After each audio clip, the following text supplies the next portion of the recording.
யாத்ராகமம் 16ஆம் அதிகாரம். இஸ்ரவேல் புத்திரராகிய சபையார் எல்லாரும் ஏலீமை விட்டு பிரயாணம் பண்ணி எகிப்து தேசத்திலிருந்து புறப்பட்ட 2ஆம் மாதம் 15ஆம் தேதியிலே ஏலீமுக்கும் சீனாய்க்கும் நடுவே இருக்கிற சீன் வனாந்திரத்தில் சேர்ந்தார்கள்.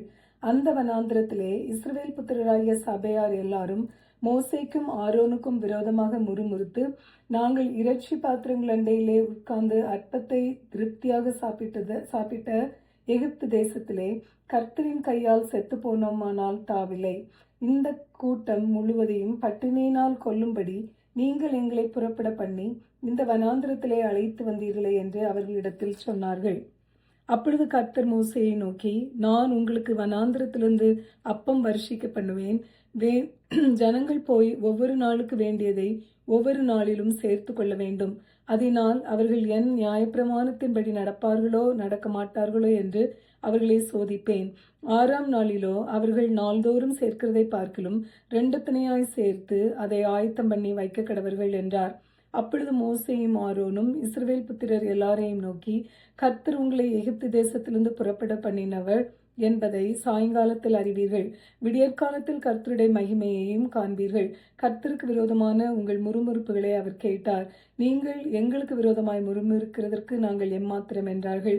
பின்னும் மோசே, சாயங்காலத்தில் நீங்கள் புசிக்கிறதற்கு கர்த்தர் உங்களுக்கு இறைச்சியையும் விடியற்காலத்தில் நீங்கள் திருப்தி அடைகிறதற்கு அப்பத்தையும் கொடுக்கையில் இது விளங்கும். கர்த்தருக்கு விரோதமாக நீங்கள் முறுமுறுத்த உங்கள் முறுமுறுப்புகளை அவர் கேட்டார். நாங்கள் எம்மாத்திரம், உங்கள் முறுமுறுப்புகள் எங்களுக்கு அல்ல, கர்த்தருக்கே விரோதமாய் இருக்கிறது என்றான்.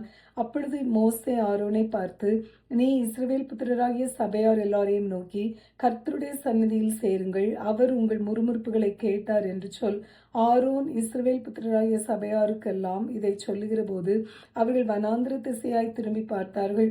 அப்பொழுது கர்த்தருடைய மகிமை மேகத்திலே காணப்பட்டது. கர்த்தர் மோசேயை நோக்கி, இஸ்ரவேல் புத்திரரின் முறுமுறுப்புகளை கேட்டிருக்கிறேன்.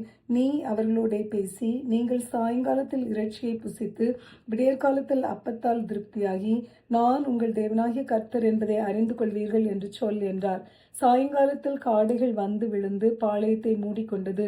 விடியற்காலத்தில் பாளையத்தை சுற்றி பனி பெய்திருந்த பனி நீங்கின பின், இதோ வனாந்திரத்தின் மீதெங்கும் உருட்சியான ஒரு சிறிய வஸ்து உறைந்த பனிக்கட்டி பொடியர்த்தனையாய் தரையின் மேல் கிடந்தது. இஸ்ரவேல் புத்திரர் அதை கண்டு அது என்னது என்று அறியாதிருந்து ஒருவரை ஒருவர் பார்த்து, இது என்ன என்றார்கள். அப்பொழுது மோசே அவர்களை நோக்கி, இது கர்த்தர் உங்களுக்கு புசிக்க கொடுத்த அப்பம். கர்த்தர் கட்டளையிடுகிறது என்னவென்றால், அவரவர் புசிக்கும் அளவுக்கு தக்கதாக அதில் எடுத்து சேர்க்க கடவீர்கள். உங்களிலுள்ள ஆத்துமாக்களின் இலக்கத்தின்படி அவனவன் தன் கூடாரத்தில் இருக்கிறவர்களுக்காக தலைக்கு ஒரு ஓமர் அளவு எடுத்துக்கொள்ள கடவன் என்றான். இஸ்ரவேல் புத்திரர் அப்படியே செய்து சிலர் மிகுதியாயும் சிலர் கொஞ்சமாயும் சேர்த்தார்கள். பின்பு அதை ஓமரால் அளந்தார்கள். மிகுதியாய் சேர்த்தவனுக்கு மீதியானதும் இல்லை, கொஞ்சமாய் சேர்த்தவனுக்கு குறைவானதும் இல்லை. அவரவர் தங்கள் புசிக்கும் அளவுக்கு தக்கதாக சேர்த்தார்கள். மோசே அவர்களை நோக்கி, ஒருவனும் விடியற்காலம் மட்டும் அதில் ஒன்றும் வைக்கக்கூடாது என்று அவர்களுக்கு சொல்லியும், மோசேயின் சொல் கேளாமல் சிலர் விடியற்காலம் மட்டும் கொஞ்சம் அதில் மீதியாய் வைத்தார்கள். அது பூச்சி பிடித்து நாற்றம் எடுத்தது. அவர்கள் மேல் மோசே கோபம் கொண்டான். அதை விடியற்காலந்தோறும் அவரவர் புசிக்கும் அளவுக்கு தக்கதாக சேர்த்தார்கள். வெயில் ஏற ஏற அது உருகிப்போம். 6ஆம் நாளில் தலைக்கு 2 ஓமர் விதமாக 2 திணையாய் ஆகாரம் சேர்த்தார்கள். அப்பொழுது சபையின் தலைவர் எல்லாரும் வந்து அதை மோசேக்கு அறிவித்தார்கள். அவன் அவர்களை நோக்கி, கர்த்தர் சொன்னது இதுதான். நாளைக்கு கர்த்தருக்குரிய பரிசுத்த ஓய்வு நாளாகிய ஓய்வு. நீங்கள் சுட வேண்டியதை சுட்டு வேவிக்க வேண்டியதை வேவித்து மீதியாக இருக்கிறதை எல்லாம் நாளை மட்டும் உங்களுக்காக வைத்து வையுங்கள் என்றான். மோசே கட்டளையிட்டபடியே அதை மறுநாள் வரைக்கும் வைத்தார்கள். அப்பொழுது அது நாறவும் இல்லை, அதிலே பூச்சி பிடிக்கவும் இல்லை. அப்பொழுது மோசே, இதை இன்றைக்கு புசியுங்கள், இன்று கர்த்தருக்குரிய ஓய்வு நாள், இன்று நீங்கள் அதை வெளியிலே காண மாட்டீர்கள். 6 நாளும் அதை சேர்ப்பீர்களாக. 7ஆம் நாள் ஓய்வு நாளாயிருக்கிறது, அதிலே அது உண்டாயிராது என்றான். 7ஆம் நாளில் ஜனங்களில் சிலர் அதை சேர்க்க புறப்பட்டார்கள். அவர்கள் அதை காணவில்லை. அப்பொழுது கர்த்தர் மோசேயை நோக்கி, என் கட்டளைகளையும் என் பிரயாணங்களையும் கைக்கொள்ள எந்த மட்டும் மனதில்லாதிருப்பீர்கள்? பாருங்கள், கர்த்தர் உங்களுக்கு ஓய்வு நாளை அருளினபடியால் அவர் உங்களுக்கு 6ஆம் நாளில் 2 நாளுக்கு வேண்டிய ஆகாரத்தை கொடுக்கிறார். 7ஆம் நாளில் உங்களில் ஒருவனும் தன் தன் ஸ்தானத்திலிருந்து புறப்படாமல் அவனவன் தன் தன் ஸ்தானத்திலே இருக்க வேண்டும் என்றார். அப்படியே ஜனங்கள் 7ஆம் நாளில் ஓய்ந்திருந்தார்கள். இஸ்ரவேல் வம்சத்தார் அதற்கு மன்னா என்று பெயரிட்டார்கள். அது கொத்துமல்லி அளவாயும் வெண்மை நிறமாகவும் இருந்தது. அதன் ருசி தேனிட்ட பணிகாரத்திற்கு ஒப்பாயிருந்தது. அப்பொழுது மோசே கர்த்தர் கட்டளையிட்ட காரியம் என்னவென்றால், நான் உங்களை எகிப்து தேசத்திலிருந்து புறப்பட பண்ணின போது வனாந்திரத்தில் உங்களுக்கு புசிக்க கொடுத்த அப்பத்தை உங்கள் சந்ததியார் பார்க்கும்படிக்கு அவர்களுக்காக அதை காப்பதற்கு அதிலே 1 ஓமர் நிறைய எடுத்து வைக்க வேண்டும் என்றான். மேலும் மோசே ஆரோனை நோக்கி, நீ ஒரு கலசத்தை எடுத்து அதிலே 1 ஓமர் அளவு மன்னாவை போட்டு அதை உங்கள் சந்ததியருக்காக காப்பாற்றுகிறதுக்கு கர்த்தருடைய சன்னதியில் வை என்றான். கர்த்தர் மோசேக்கு கட்டளையிட்டபடியே அது காக்கப்படும்படி ஆரோன் அதை சாட்சி சந்நிதியில் வைத்தான். இஸ்ரவேல் புத்திரர் குடியிருப்பான தேசத்துக்கு வருமட்டும் 40 வருஷம் அளவும் மன்னாவை புசித்தார்கள். அவர்கள் கானான் தேசத்தின் எல்லையில் சேரும் வரைக்கும் மன்னாவை புசித்தார்கள். 1 ஓமராவது எப்பாவிலே 10ல் 1 பங்கு. யாத்திராகமம் 16ஆம் அதிகாரம் நிறைவு பெறுகிறது. யாத்திராகமம் 17ஆம் அதிகாரம். பின்பு இஸ்ரவேல் புத்திரராகிய சபையார் எல்லாரும் கர்த்தருடைய கட்டளையின்படியே சீன் வனாந்திரத்திலிருந்து புறப்பட்டு பிரயாணம் பண்ணி ரெவிதீமிலே வந்து பாளையம் இறங்கினார்கள். அங்கே ஜனங்களுக்கு குடிக்க தண்ணீர் இல்லாதிருந்தது. அப்பொழுது ஜனங்கள் மோசேயோட வாதாடி, நாங்கள் குடிக்கிறதற்கு எங்களுக்கு தண்ணீர் தர வேண்டும் என்றார்கள். அதற்கு மோசே, என்னோட ஏன் வாதாடுகிறீர்கள்? கர்த்தரை ஏன் பரீட்சை பார்க்கிறீர்கள் என்றான். ஜனங்கள் அவ்விடத்திலே தண்ணீர் தவனமாயிருந்தபடியால் அவர்கள் மோசேக்கு விரோதமாய் முறுமுறுத்து, நீர் எங்களையும் எங்கள் பிள்ளைகளையும் எங்கள் ஆடு மாடுகளையும் தண்ணீர் தவனத்தினால் கொண்டு போட எங்களை எகிப்திலிருந்து ஏன் கொண்டு வந்தீர் என்றார்கள். மோசே கர்த்தரை நோக்கி கூப்பிட்டு, இந்த ஜனங்களுக்கு நான் என்ன செய்வேன்? இவர்கள் என்மேல் கல்லெறிய பார்க்கிறார்களே என்றான். அப்பொழுது கர்த்தர் மோசேயை நோக்கி, நீ இஸ்ரவேல் மூப்பரில் சிலரை உன்னோடே கூட்டிக் கொண்டு நீ நதியை அடித்த உன் கோலை உன் கையிலே பிடித்து கொண்டு ஜனங்களுக்கு முன்னே நடந்து போ. அங்கே ஓரேபிலே நான் உனக்கு முன்பாக கன்மலையின் மேல் நிற்பேன். நீ அந்த கன்மலையை அடி, அப்பொழுது ஜனங்கள் குடிக்க அதிலிருந்து தண்ணீர் புறப்படும் என்றார். அப்படியே மோசே இஸ்ரவேல் மூப்பரில் கண்களுக்கு முன்பாக செய்தான். இஸ்ரவேல் புத்திரர் வாதாடினதின் நிமித்தமும் கர்த்தர் எங்கள் நடுவில் இருக்கிறாரா இல்லையா என்று அவர்கள் கர்த்தரை பரீட்சை பார்த்தது நிமித்தமும் அவன் அந்த ஸ்தலத்திற்கு மாசா என்றும் மேரிபா என்றும் பெயரிட்டான். அமலேக்கியர் வந்து ரெவிதீமிலே இஸ்ரவேலரோட யுத்தம் பண்ணினார்கள்.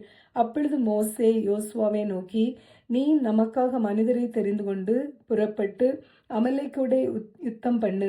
நாளைக்கு நான் மலையுச்சியில் தேவனுடைய கோலை என் கையில் பிடித்து கொண்டு நிற்பேன் என்றான். யோசுவா தனக்கு மோசே சொன்னபடியே செய்து அமலேக்கோட யுத்தம் பண்ணினான். மோசேயும் ஆரோனும் ஊர் என்பவனும் மலையுச்சியில் ஏறினார்கள். மோசே தன் கையை ஏறெடுத்திருக்கையில் இஸ்ரவேலர் மேற்கொண்டார்கள். அவன் தன் கையை தாழ விடுகையில் அமலேக்கு மேற்கொண்டான். மோசேயின் கைகள் அசந்து போயிற்று. அப்பொழுது அவர்கள் ஒரு கல்லை கொண்டு வந்து அவன் கீழே வைத்தார்கள். அதன் மேல் உட்கார்ந்தான். ஆரோனும் ஊரும் ஒருவன் ஒரு பக்கத்திலும் ஒருவன் மறுபக்கத்திலும் இருந்து அவன் கைகளை தாங்கினார்கள். இவ்விதமாய் அவன் கைகள் சூரியன் அஸ்தமிக்கும் வரைக்கும் ஒரே நிலையாயிருந்தது. யோசுவா அமலேக்கையும் அவன் ஜனங்களையும் பட்டய கருக்கினாலே முறியடித்தான். பின்பு கர்த்தர் மோசேயை நோக்கி, இதை நினைவு கூறும் பொருட்டு நீ ஒரு புஸ்தகத்தில் எழுதி யோசுவாவின் செவி கேட்கும்படி வாசி. அமலேக்கை வானத்தின் கீழெங்கும் இராதபடிக்கு நாசம் பண்ணுவேன் என்றார். மோசே ஒரு பலிபீடத்தை கட்டி அதற்கு யெகோவா நிசி என்று பெயரிட்டு, அமலேக்கின் கை கர்த்தருடைய சிங்காசனத்திற்கு விரோதமாய் இருந்தபடியால் தலைமுறை தலைமுறை தோறும் அவனுக்கு விரோதமாய் கர்த்தரின் யுத்தம் நடக்கும் என்றான். யாத்திராகமம் 17ஆம் அதிகாரம் நிறைவு பெறுகிறது. யாத்திராகமம் 18ஆம் அதிகாரம். தேவன் மோசேக்கும் தமது ஜனமாகிய இஸ்ரவேலுக்கும் செய்த யாவையும் கர்த்தர் இஸ்ரவேலை எகிப்திலிருந்து புறப்பட பண்ணினதையும் மீதியானில் ஆசாரியனாயிருந்த மோசேயின் மாமனாகிய எத்திரோ கேள்விப்பட்டபோது, மோசேயின் மாமனாகிய எத்திரோ மோசேயினாலே திரும்பி அனுப்பிவிடப்பட்டிருந்த அவன் மனைவியாகிய சிப்போராளையும் அவளுடைய 2 குமாரரையும் கூட்டிக் கொண்டு பிரயாணப்பட்டான். நான் அந்நிய தேசத்திலே பரதேசியாவேன் என்று மோசே சொல்லி ஒரு மகனுக்கு கெர்சோம் என்று பெயரிட்டிருந்தான். என் பிதாவின் தேவன் எனக்கு துணை நின்று பார்வோனின் பட்டயத்துக்கு என்னை தப்புவித்தார் என்று சொல்லி மற்றவனுக்கு எலியேசர் என்று பெயரிட்டிருந்தான். மோசேயின் மாமனாகிய எத்திரோ மோசேயின் குமாரரோடும் அவன் மனைவியோடும் கூட அவன் பாளையம் இறங்கியிருந்த தேவ பர்வதத்தினிடத்தில் வனாந்திரத்திற்கு வந்து, எத்திரோ என்னும் உம்முடைய மாமனாகிய நானும் உம்முடைய மனைவியும் அவளோட கூட அவளுடைய 2 குமாரரும் உம்மிடத்திற்கு வந்திருக்கிறோம் என்று மோசேக்கு சொல்லி அனுப்பினான். அப்பொழுது மோசே தன் மாமனுக்கு எதிர்கொண்டு போய் அவனை வணங்கி முத்தம் செய்தான். ஒருவரை ஒருவர் சுக செய்தி விசாரித்து கொண்டு கூடாரத்துக்குள் பிரவேசித்தார்கள். பின்பு மோசே, கர்த்தர் இஸ்ரவேலின் நிமித்தம் பார்வோனுக்கும் எகிப்தியருக்கும் செய்த எல்லாவற்றையும், வழியிலே தங்களுக்கு நேரிட்ட எல்லா வருத்தத்தையும், கர்த்தர் தங்களை விடுவித்து ரட்சித்ததையும் தன் மாமனுக்கு விவரித்து சொன்னான். கர்த்தர் இஸ்ரவேலரை எகிப்தியரின் கைக்கு தப்புவித்து அவர்களுக்கு செய்த சகல நன்மைகளையும் குறித்து எத்திரோ சந்தோஷப்பட்டு, உங்களை எகிப்தியரின் கைக்கும் பார்வோனின் கைக்கும் தப்புவித்து எகிப்தியருடைய கையின் கீழிருந்த ஜனத்தை விடுவித்த கர்த்தருக்கு ஸ்தோத்திரம். கர்த்தர் எல்லா தேவர்களை பார்க்கலும் பெரியவர் என்பதை இப்பொழுது அறிந்திருக்கிறேன். அவர்கள் இடும்பு செய்த காரியத்தில் அவர்களை மேற்கொண்டார் என்று சொல்லி மோசேயின் மாமனாகிய எத்திரோ சர்வாங்க தகன பலியையும் மற்ற பலிகளையும் தேவனுக்கு கொண்டு வந்து செலுத்தினான். பின்பு ஆரோனும் இஸ்ரவேல் மூப்பரில் அனைவரும் வந்து மோசேயின் மாமனுடனே தேவ சமூகத்தில் போஜனம் பண்ணினார்கள். மறுநாள் மோசே ஜனங்களை நியாயம் விசாரிக்க உட்கார்ந்தான். ஜனங்கள் காலமே துவங்கி சாயங்காலம் மட்டும் மோசேக்கு முன்பாக நின்றார்கள். ஜனங்களுக்கு அவன் செய்த யாவையும் மோசேயின் மாமன் கண்டு, நீர் ஜனங்களுக்கு செய்கிற இந்த காரியம் என்ன? நீர் ஒன்றியாய் உட்கார்ந்திருக்கவும் ஜனங்கள் எல்லாரும் காலமே துவங்கி சாயங்காலம் மட்டும் உமக்கு முன்பாக நிற்கவும் வேண்டியது என்ன என்றான். அப்பொழுது மோசே தன் மாமனை நோக்கி, தேவனிடத்தில் விசாரிக்கும்படி ஜனங்கள் என்னிடத்தில் வருகிறார்கள். அவர்களுக்கு யாதொரு காரியம் உண்டானால் என்னிடத்தில் வருகிறார்கள். நான் அவர்களுக்குள்ள வழக்கை தீர்த்து தேவ கட்டளைகளையும் அவருடைய பிரமாணங்களையும் தெரிவிக்கிறேன் என்றான். அதற்கு மோசேயின் மாமன், நீ செய்கிற காரியம் நல்லதல்ல. நீரும் உம்முடைய இருக்கிற ஜனங்களும் தொய்ந்து போவீர்கள். இது உமக்கு மிகவும் பாரமான காரியம். நீர் ஒருவராய் அதை செய்ய உம்மாலே கூடாது. இப்பொழுது என் சொல்லை கேளும். உமக்கு ஒரு ஆலோசனை சொல்கிறேன். தேவனும் உம்மோடே கூட இருப்பார். நீ தேவ சந்நிதியிலே ஜனங்களுக்காக இரும். விசேஷித்தவைகளை தேவனிடத்தில் கொண்டு போய் கட்டளைகளையும் பிரமாணங்களையும் அவர்களுக்கு வெளிப்படுத்தி அவர்கள் நடக்க வேண்டிய வழியையும் அவர்கள் செய்ய வேண்டிய காரியத்தையும் அவர்களுக்கு தெரியப்படுத்தும். ஜனங்கள் எல்லாருக்குள்ளும் தேவனுக்கு பயந்தவர்களும் உண்மையும் உள்ளவர்களும் பொருளாசையை வெறுக்கிறவர்களுமான திறமையுள்ள மனிதரை தெரிந்து கொண்டு அவர்களை 1000 பேருக்கு அதிபதிகளாகவும் 100 பேருக்கு அதிபதிகளாகவும் 50 பேருக்கு அதிபதிகளாகவும் 10 பேருக்கு அதிபதிகளாகவும் ஏற்படுத்தும். அவர்கள் எப்பொழுதும் ஜனங்களை நியாயம் விசாரித்து பெரிய காரியங்கள் யாவையும் உம்மிடத்தில் கொண்டு வரட்டும், சிறிய காரியங்கள் யாவையும் தாங்களே தீர்க்கட்டும். இப்படி அவர்கள் உம்மோடே கூட இந்த பாரத்தை சுமந்தால் உமக்கு லகுவாயிருக்கும். இந்த பிரகாரம் நீர் செய்வதும் இப்படி தேவன் உமக்கு கட்டளையிடுவதும் உண்டானால் உம்மாலே தாங்கக்கூடும். இந்த ஜனங்கள் எல்லாரும் தாங்கள் போகும் இடத்திற்கு சுகமாய் போய் சேரலாம் என்றான். மோசே தன் மாமன் சொல் கேட்டு அவன் சொன்னபடியெல்லாம் செய்தான். மோசே இஸ்ரவேலர் எல்லாரிலும் திறமையுள்ள மனிதரை தெரிந்து கொண்டு அவர்களை 1000 பேருக்கு அதிபதிகளாகவும் 100 பேருக்கு அதிபதிகளாகவும் 50 பேருக்கு அதிபதிகளாகவும் 10 பேருக்கு அதிபதிகளாகவும் ஜனங்கள் மேல் தலைவராக்கினான். அவர்கள் எப்பொழுதும் ஜனங்களை நியாயம் விசாரித்தார்கள். வருத்தமான காரியங்களை மாத்திரம் மோசேயினிடத்தில் கொண்டு வந்தார்கள். சிறிய காரியங்களை எல்லாம் தாங்களே தீர்த்தார்கள். பின்பு மோசே தன் மாமனை அனுப்பிவிட்டான். அவன் திரும்ப தன் தேசத்திற்கு போய்விட்டான். யாத்திராகமம் 18ஆம் அதிகாரம் நிறைவு பெறுகிறது. யாத்திராகமம் 19ஆம் அதிகாரம். இஸ்ரவேல் புத்திரர் எகிப்து தேசத்திலிருந்து புறப்பட்ட 3ஆம் மாதம் 1ஆம் நாளிலே சீனாய் வனாந்திரத்தில் சேர்ந்தார்கள். அவர்கள் ரெவிதீமிலிருந்து பிரயாணம் புறப்பட்டு சீனாய் வனாந்திரத்தில் சேர்ந்து அந்த வனாந்திரத்தில் பாளையம் இறங்கினார்கள். இஸ்ரவேலர் அங்கே மலைக்கு எதிராக பாளையம் இறங்கினார்கள். மோசே தேவனிடத்திற்கு ஏறி போனான். கர்த்தர் மலையிலிருந்து அவனை கூப்பிட்டு, நீ யாக்கோபு வம்சத்தாருக்கு சொல்லவும் இஸ்ரவேல் புத்திரருக்கு அறிவிக்கவும் வேண்டியது என்னவென்றால், நான் எகிப்தியருக்கு செய்ததையும், நான் உங்களை கழுகுகளுடைய செட்டைகளின் மேல் சுமந்து உங்களை என்னண்டையிலே சேர்த்து கொண்டதையும் நீங்கள் கண்டிருக்கிறீர்கள். இப்பொழுது நீங்கள் என் வாக்கை உள்ளபடி கேட்டு என் உடன்படிக்கையை கைக்கொள்வீர்களானால் சகல ஜனங்களிலும் நீங்களே எனக்கு சொந்த சம்பத்தாயிருப்பீர்கள். பூமி எல்லாம் என்னுடையது. நீங்கள் எனக்கு ஆசாரிய ராஜ்யமும் பரிசுத்த ஜாதியுமாய் இருப்பீர்கள் என்று நீ இஸ்ரவேல் புத்திரருடைய சொல்ல வேண்டிய வார்த்தைகள் என்றார். மோசே வந்து ஜனங்களின் மூப்பரை அழைப்பித்து கர்த்தர் தனக்கு கற்பித்த வார்த்தைகளை எல்லாம் அவர்களுக்கு முன்பாக சொன்னான். அதற்கு ஜனங்கள் எல்லாரும் ஏகமாய் கர்த்தர் சொன்னவைகளை எல்லாம் செய்வோம் என்று பிரதியுத்தரம் சொன்னார்கள். ஜனங்கள் சொன்ன வார்த்தைகளை மோசே கர்த்தரிடத்தில் தெரிவித்தான். அப்பொழுது கர்த்தர் மோசேயை நோக்கி, நான் உன்னோடே பேசும்போது ஜனங்கள் கேட்டு உன்னை என்றைக்கும் விசுவாசிக்கும்படி நான் கார்மேகத்தில் உன்னிடத்திற்கு வருவேன் என்றார். ஜனங்கள் சொன்ன வார்த்தைகளை மோசே கர்த்தருக்கு சொன்னான். பின்னும் கர்த்தர் மோசேயை நோக்கி, நீ ஜனங்களிடத்தில் போய் இன்றைக்கும் நாளைக்கும் அவர்களை பரிசுத்தப்படுத்து. அவர்கள் தங்கள் வஸ்திரங்களை தோய்த்து 3ஆம் நாளைக்கு ஆயத்தப்பட்டிருக்க கடவர்கள். 3ஆம் நாளில் கர்த்தர் சகல ஜனங்களுக்கும் பிரத்யட்சமாய் சீனாய் மலையின் மேல் இறங்குவார். ஜனங்களுக்கு சுற்றிலும் நீ ஒரு எல்லை குறித்து அவர்கள் மலையில் ஏறாதபடிக்கும் அதன் அடிவாரத்தை தொடாதபடிக்கும் எச்சரிக்கையாய் இருங்கள் என்று அவர்களுக்கு சொல். மலையை தொடுகிறவன் எவனும் நிச்சயமாகவே கொல்லப்படுவான். ஒரு கையும் அதை தொடலாகாது. தொட்டால் நிச்சயமாய் கல்லெறியுண்டு அல்லது ஊடுருவ எய்யுண்டு சாக வேண்டும்.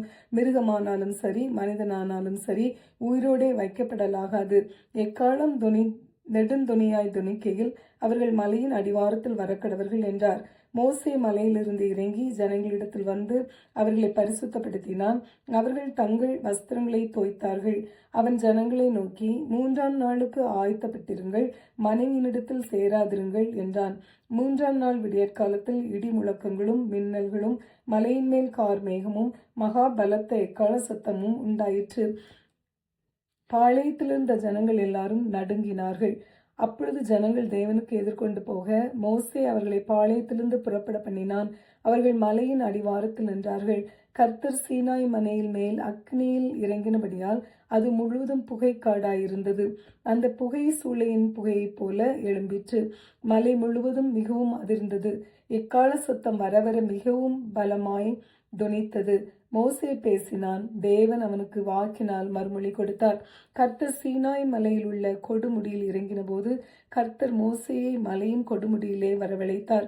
மோசே ஏறி போனான். அப்பொழுது கர்த்தர் மோசேயை நோக்கி, ஜனங்கள் பார்க்கிறதற்கு எல்லையை கடந்து கர்த்தரிடத்தில் வராதபடிக்கும் அவர்களில் அநேகர் அழிந்து போகாதபடிக்கும் நீ இறங்கி போய் அவர்களை உறுதியாக எச்சரி.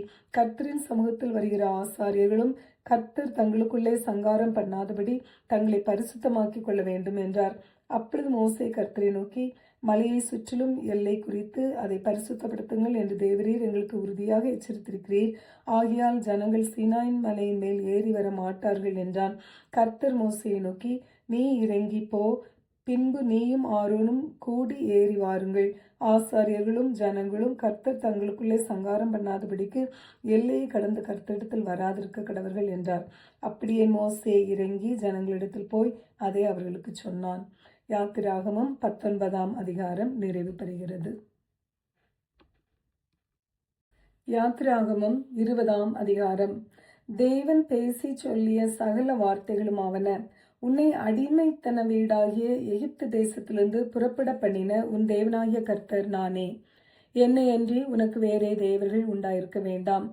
மேலே வானத்திலும் கீழே பூமியிலும் பூமியின் கீழ் தண்ணீரிலும் உண்டாயிருக்கிறவைகளுக்கு ஒப்பான ஒரு சொரூபத்தையாகிலும் யாதொரு விக்கிரகத்தையாகிலும் நீ உனக்கு உண்டாக்க வேண்டாம். நீ அவைகளை நமஸ்கரிக்கவும் சேவிக்கவும் வேண்டாம். உன் தேவனாகிய கர்த்தராயிருக்கிற நான் எரிச்சலுள்ள தேவனாயிருந்து என்னை பகைக்கிறவர்களை குறித்து பிதாக்களுடைய அக்கிரமத்தை பிள்ளைகளிடத்தில் 3ஆம் 4ஆம் தலைமுறை மட்டும் விசாரிக்கிறவராயிருக்கிறேன். என்னிடத்தில் அன்பு கூர்ந்து என் கற்பனைகளை கைக்கொள்கிறவர்களுக்கோ 1000 தலைமுறை மட்டும் இரக்கம் செய்கிறவராயிருக்கிறேன். நீ உன் தேவனாகிய கர்த்தருடைய நாமத்தை வீணிலே வழங்காதிருப்பாயாக. கர்த்தர் தம்முடைய நாமத்தை வீணிலே வழங்குகிறவனை தண்டியாமல் விடார். ஓய்வு நாளை பரிசுத்தமாய் ஆசரிக்க நினைப்பாயாக. 6 நாளும் நீ வேலை செய்து உன் கிரியைகளை எல்லாம் நடப்பிப்பாயாக. 7ஆம் நாளோ உன் தேவனாகிய கர்த்தருடைய ஓய்வு நாள். அதிலே நீயானாலும் உன் குமாரனானாலும் உன் குமாரத்தியானாலும் உன் வேலைக்காரரானாலும் உன் வேலைக்காரியானாலும் உன் மிருக ஜீவனானாலும் உன் வாசல்களில் இருக்கிற அந்நியனானாலும் யாதொரு வேலையும் செய்ய வேண்டாம். கர்த்தர் 6 நாளைக்குள்ளே வானத்தையும் பூமியையும் சமுத்திரத்தையும் அவைகளிலுள்ள எல்லாவற்றையும் உண்டாக்கி 7ஆம் நாளிலே ஓய்ந்திருந்தார். ஆகையால் கர்த்தர் ஓய்வு நாளை ஆசீர்வதித்து அதை பரிசுத்தமாக்கினார். உன் தேவனாகிய கர்த்தர் உனக்கு கொடுக்கிற தேசத்திலே உன் நாட்கள் நீடித்திருப்பதற்கு உன் தகப்பனையும் உன் தாயையும் கனம் பண்ணுவாயாக. கொலை செய்யாதிருப்பாயாக, விபச்சாரம் செய்யாதிருப்பாயாக, களவு செய்யாதிருப்பாயாக, பிறனுக்கு விரோதமாய் பொய் சாட்சி சொல்லாதிருப்பாயாக, பிறனுடைய வீட்டை இச்சியாதிருப்பாயாக, பிறனுடைய மனைவியையும் அவனுடைய வேலைக்காரனையும் அவனுடைய வேலைக்காரியையும் அவனுடைய எருதையும் அவனுடைய கழுதையையும் பின்னும் பிறனுக்குள்ள யாதொன்றையும் இச்சியாதிருப்பாயாக என்றார். ஜனங்கள் எல்லாரும் இடி முழக்கங்களையும் மின்னல்களையும் எக்கால சத்தத்தையும் மலை புகைகிறதையும் கண்டார்கள். அதை கண்டு ஜனங்கள் பின்வாங்கி தூரத்திலே நின்று மோசேயை நோக்கி, நீர் எங்களோட பேசும், நாங்கள் கேட்போம். தேவன் எங்களோட பேசாதிருப்பாராக, பேசினால் நாங்கள் செத்து போவோம் என்றார்கள். மோசே ஜனங்களை நோக்கி, பயப்படாதிருங்கள். உங்களை சோதிப்பதற்காகவும் நீங்கள் பாவம் செய்யாதபடிக்கு தம்மை பற்றும் பயம் உங்கள் முகத்திற்கு முன்பாக இருப்பதற்காகவும் தேவன் எழுந்தருளினார் என்றான். ஜனங்கள் தூரத்திலே நின்றார்கள். மோசே தேவன் இருந்த கார்மேகத்துக்கு சமீபமாய் சேர்ந்தான். அப்பொழுது கர்த்தர் மோசேயை நோக்கி, நீ இஸ்ரவேல் புத்திரரோட சொல்ல வேண்டியது என்னவென்றால், நான் வானத்திலிருந்து உங்களோட பேசினேன் என்று கண்டீர்கள். நீங்கள் எனக்கு ஒப்பாக வெள்ளினாலே தெய்வங்களையும் பொன்னினாலே தெய்வங்களையும் உங்களுக்கு உண்டாக்கவே வேண்டாம். மண்ணினாலே பலிபீடத்தை எனக்கு உண்டாக்கி அதன் மேல் உன் ஆடுகளையும் உன் மாடுகளையும் சர்வாங்க தகன பலியாகவும் சமாதான பலியாகவும் செலுத்துவாயாக.